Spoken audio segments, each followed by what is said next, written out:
Media के साथियों का बहुत बहुत स्वागत है। आज जो मैंने प्रेस कॉन्फ्रेंस बुलाई है वो इस खुशी में बुलाई थी कि आज मुझे सिंबल प्राप्त हुआ है, आपके साथ खुशी साझा कर सकूं। मैंने एक घोषणा की है कि मैं 2 से 3 मीडिया के साथियों से रोज मिलूंगा और वो प्रक्रिया अभी तक जारी है। मैंने उसी में एक संकल्प जोड़ा है कि यदि निगम में बैठने का मौका मिला तो मैं मीडिया के साथियों के लिए उस बिल्डिंग में महापौर से बड़ा एक कक्ष आरक्षित कराऊंगा, जिसमें मीडिया के साथी 5 साल तक मेरे साथ दोपहर का भोजन करेंगे, शहर की समस्याएं बताएंगे और उनके साथ जाके हम उस समस्या का समाधान करेंगे और वो कक्ष 24 घंटे खुलेगा, इस बात की मैं गारंटी देता हूं।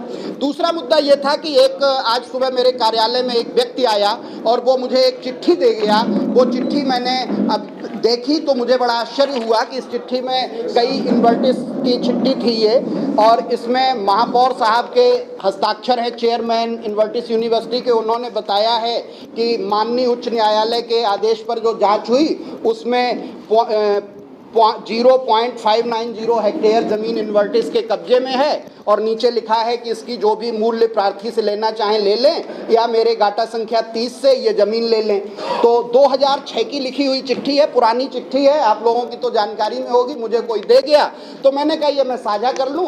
ये उन्होंने प्रतिलिपि की है सचिव नगर विकास, आयुक्त बरेली मंडल, जिलाधिकारी प्रशासक नगर निगम बरेली। तो आज इसकी क्या स्थिति है ये पता होना चाहिए और माननीय महापौर साहब को ये बताना चाहिए कि इस समस्या का क्या निदान हुआ है। ये आज वो ज़मीन वापस हो गई है, पैसे चले गए, तो ये एक मामला था। मैंने कहा मुझे पता लगा तो आप लोगों से भी साझा कर लूं। वो चिट्ठी हमारे आपके सामने है। अगला मामला ये है कि मैं जिन मुद्दों पे चुनाव लड़ रहा हूँ, ये चुनाव नाली और गली का चुनाव है, ये मच्छरों को कम करने का चुनाव है, ये बिजली, सीवर, पानी, सफाई, कूड़ा, यही समस्याओं का चुनाव है। कोई राष्ट्रीय मुद्दे तो इसमें बहुत होते नहीं हैं और इन्हीं पे ये चुनाव चलेगा। लेकिन कल एक बड़ा नाटकीय घटनाक्रम हुआ। एक पार्टी जो उछाला जाता है कि भाजपा की सबसे बड़ी विरोधी पार्टी है और कहा जाता है कांग्रेस तो कहीं लड़ाई में नहीं है, उस पार्टी ने कल अपने प्रत्याशी का सिंबल वापस करा लिया, नामांकन ही वापस करा लिया परसों। और उसके बाद आज ईवीएम से जो सिंबल बटे उनमें देखा कि साइकिल का सिंबल ही नहीं होगा ईवीएम पे। अब साइकिल का सिंबल नहीं होगा तो भाजपा से लड़ कौन रहा है? कहीं समाजवादी पार्टी एक ही सिक्के का दूसरा पहलू तो नहीं कि एक तरफ भाजपा लिखा है एक तरफ सपा लिखा है, और इसीलिए लड़ाई अपने बीच दिखाई जा रही है कि चाहे तुम आ जाओ तब भी सॉलिड वेस्ट मैनेजमेंट नहीं शुरू होगा, चाहे तुम आ जाओ तब भी सॉलिड वेस्ट मैनेजमेंट प्लांट चालू नहीं होगा। तो ऐसी साजिश में आज जब जनता के बीच था तो मुझे पता लगा जनता कह रही है कि अब तो कांग्रेस से सीधी लड़ाई है, और हकीकत में ये लड़ाई आज तय हो गई है कि तोमर साहब के बारे में क्या कहा जाए, निर्दलीय प्रत्याशी हैं और उनके चुनाव का मात्र एक उद्देश्य है कि उमेश गौतम लड़ेंगे तो हम लड़ेंगे, उमेश गौतम नहीं लड़ेंगे तो हम नहीं लड़ेंगे। ऐसा हमें मीडिया के साथियों से और प्रकाश में आया, जो अखबार में आया मैंने पढ़ा।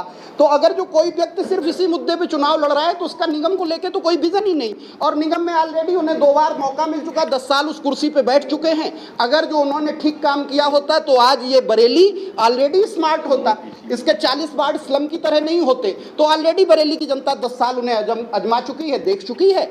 उनका आशीर्वाद मैं लूंगा, उनके मार्गदर्शन, उनके अनुभव का लाभ लूंगा। मेयर बनने के बाद मैं तोमर साहब से पूछूंगा कि 10 साल में आप जो काम नहीं कर पाए वो मैं कैसे कर सकता हूं। हमारे सीनियर हैं, उनका आशीर्वाद है, विद्वान आदमी है, डॉक्टर है, उनके तमाम अनुभव है। लेकिन निगम में काम करने के लिए एक जो ऊर्जा चाहिए है, जो विजन चाहिए है, जिस तरह की सोच चाहिए है कि चुंगी के स्कूलों को सुधारा जाए, चुंगी स्कूल का बच्चा IAS PCS बने, चुंगी के अस्पतालों की सेहत सुधारी जाए, नाली गली सफाई सीवर ठीक कराया जाए, उसके लिए वो प्रतिबद्ध हमें नहीं दिख रहे हैं। इसलिए मैं तो अपनी लड़ाई उमेश गौतम साहब से मानता हूं कि 2 ही सिंबल में अब मामला है, साइकिल तो गायब है और या तो कमल का फूल या हाथ का पंजा, और आज बरेली मन मना रही हाथ के पंजे।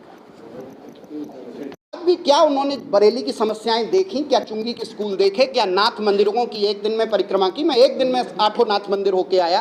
क्या हर वार्ड को उन्होंने जो स्लम बस्तियां होती हैं उस स्थिति में नहीं ला दिया? बरेली के आधे वार्ड स्लम की स्थिति में हैं और आप बदलता बरेली चमकता बरेली अपनी किताब में दिखा रहे हैं। एक वार्ड को 214 करोड़ रुपए दे रहे, एक वार्ड को 5 साल में 70 लाख दे रहे, एक वार्ड और दूसरे वार्ड के बजट में 400 गुने का अंतर कर रहे।